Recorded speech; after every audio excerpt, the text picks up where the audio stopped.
गुरु ग्रह खराब होने के बाद में हमें कैसे अनुभव होगा कि हमारा बृहस्पति खराब है। हमें यह कैसे ज्ञात होगा कि इस बृहस्पति ग्रह की वजह से ये सब हो रहा है। तो आज हम चर्चा करने जा रहे हैं बृहस्पति को लेकर, यानी कि जिसे आप बृहस्पतिवार बोलते हैं, जिसे गुरु ग्रह भी बोला जाता है, बृहस्पति ग्रह भी जिसे हम बोलते हैं। तो हमें कैसे अनुभव हो कि ये बृहस्पति हमारा खराब है। सर्वप्रथम मैं आपको एक छोटा सा लॉजिक बताता हूं जिससे आप अनुभव कर सकते हैं कि मेरे पति का, मेरे बच्चों का, इनका कहीं बृहस्पति तो खराब नहीं है। बहुत से व्यक्ति क्या होते हैं कि वो कोशिश करते हैं किसी अच्छे एस्ट्रोलॉजर के पास जाएं, वो कोशिश करते हैं कि किसी से वो सलाह लें, किसी जानकार से वो मिलें, और जानकार से मिलने के बाद में वो इच्छा जागृत करते हैं कि यहां से ये हमें बताएं कि हमारा बृहस्पति खराब है। जैसे एस्ट्रोलॉजर जो होता है, तो ये आपको जैसे इस तरह से ये कुंडली जो दिखाई दे रही है, इस कुंडली के मुताबिक वो बताता है कि इस जगह पर बृहस्पति है इसलिए खराब है, इस जगह पर बृहस्पति है इसलिए खराब है। पर आपको अब ऐसा नहीं करना है। आपको सिर्फ ये लक्षण देखने हैं कि इन लक्षणों की वजह से तो ये बृहस्पति खराब नहीं है कहीं आपका। आज एक आपको छोटा सा लॉजिक बताता हूं। जैसे किसी बच्चे का जन्म हुआ, जब कोई बच्चा जन्म लेता है तो जन्म लेने के बाद में वो बच्चा जोर जोर से सांसें लेता है, और जोर जोर से जब वो सांसें लेता है तब वो सांसें सीधा नाभि से उत्पन्न होती हैं, यानी कि उन सांसों की लेने की जो प्रक्रिया है वो नाभि से निकलती है।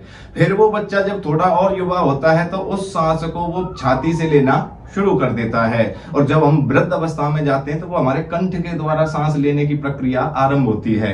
तो यही एक लक्षण है बृहस्पति का। जिनका बृहस्पति ठीक होता है, उनका जब तक बृहस्पति ठीक होता है तब तक नाभि के द्वारा ही सांस की प्रक्रिया प्रारंभ रहती है।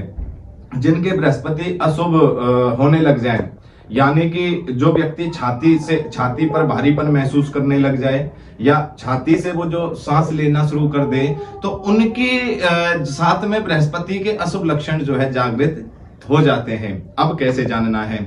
अगर आप नाभि से सांस, यानी कि नाभि के द्वारा पेट को बार बार खींचकर जो सांस लेने की प्रक्रिया है, तो समझ लेना आपका बृहस्पति अशुभ नहीं है। अगर आप छाती से सांस लेते हैं, सबसे पहला लक्षण क्रोध का आना, मन अशांत रहेगा, बेचैनी हमेशा बनी रहेगी, छोटी छोटी बातों पर चिड़चिड़ापन आएगा, और ऐसी अवस्था में बृहस्पति हमारा अशुभ होता चला जाएगा। दूसरा, बृहस्पति जब हमारे जीवन में कभी भी खराब होता है तो सर्वप्रथम जो समस्या बनती है, मियां बीवी में आपस में लड़ाई, परिवार के सदस्यों से अच्छा व्यवहार नहीं रखना, परिवार के हर बड़े सदस्यों के साथ में अनबन रखना, उनके प्रति बुरा सोचना, और उसके साथ में मियां बीवी का हमेशा आपस में तनाव रहना, छोटी छोटी बातों पर कलह रहना। तो ये बृहस्पति अशुभ होने के लक्षण हैं। तो इनके लिए हमें क्या करना चाहिए? इनके करने से हमें क्या लाभ मिलता है कि अब आपस में अगर मियां बीवी में आपस में तनाव रह रहा है तो उनकी पत्नी को क्या करना चाहिए? आपको लगता है कि आपके पति के साथ में ऐसा है, या आपको लगता है कि आपकी पत्नी के साथ ऐसा है, तो आपको क्या करना चाहिए?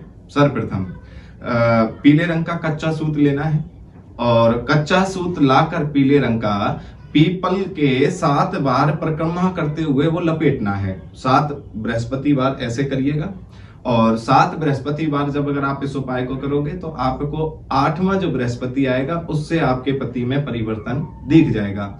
अगर आप इसे 11 बार करते हैं तो और भी सोने में सुहागा है। 11 बार करने से जो है बृहस्पति वैसे भी शुभ हो जाएगा आपका, और आपके पति के अंदर जो परेशानी है, या चिड़चिड़ापन है, या उनके आर्थिक स्थिति में प्रॉब्लम है, या मानसिक तनाव उनका बिगड़ा हुआ है, तो इन चीजों में आपको परिवर्तन दिखाई दे जाएगा। अब इसके बाद में दूसरा आपको क्या करना है कि जाने की जैसे आर्थिक स्थिति में दिक्कतें आती हैं, आपने देखा होगा काफी बड़ी बड़ी उम्र हो जाती है, विवाह होने में दिक्कतें आती हैं।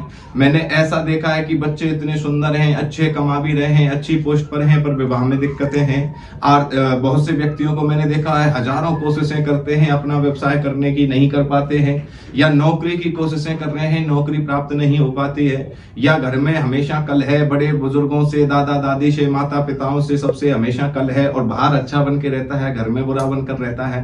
उसके लिए हमें क्या करना चाहिए? 1.25 मीटर एक पीला कपड़ा लेना है, और 1.25 मीटर पीला कपड़ा लेकर उसमें 1.25 किलो चने की दाल, 7 हल्दी की गांठ, और एक पीपल की जड़।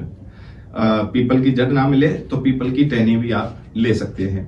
ये सब लें, और उसमें लेने के बाद में जिस व्यक्ति का बृहस्पति खराब है, या वो बीमार है, सांस से संबंधित परेशानी है, या उसको आर्थिक स्थिति की परेशानी है, या उसको क्रोध इत्यादि ज्यादा आता है, मानसिक तनाव बिगड़ा हुआ है, या नौकरी नहीं प्राप्त कर पा रहा है, या विवाह में उसके कोई बाधा है, तो उसके लिए ये सब सामान जो है बांध कर और उस व्यक्ति के ऊपर 7 बार क्लॉकवाइज घुमाकर तुरंत इसे जाकर जल प्रवाह कर दें। घुमाने के बाद घर में नहीं रखना है, ये विशेष शर्त है।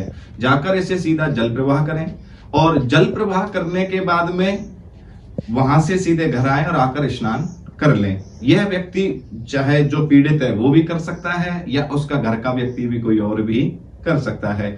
इसी तरह इनको 11 गुरुवार यानी कि 11 बृहस्पतिवार कंटिन्यू करना शुरू करें। अगर आप ऐसा करते हैं तो आपके विवाह में आई हुई अड़चन दूर हो सकती है, आपकी आर्थिक स्थिति अच्छी हो सकती है, नौकरी नहीं मिल रही है तो नौकरी भी मिल सकती है, और मानसिक तनाव है तो मानसिक तनाव भी आपका ठीक हो सकता है। शारीरिक स्वास्थ्य से संबंधित परेशानी है तो शारीरिक स्वास्थ्य भी दूर हो सकते हैं। तो आपको अब कुंडली दिखाने की जरूरत नहीं है, आपको अब कुंडली से ये ज्ञात करने की जरूरत नहीं है कि आपका बृहस्पति खराब है। अब आपको सिर्फ ये ज्ञात करना है कि ये लक्षण हमारे साथ हैं तो हमें यह उपाय करना है। जय जय श्री राधे।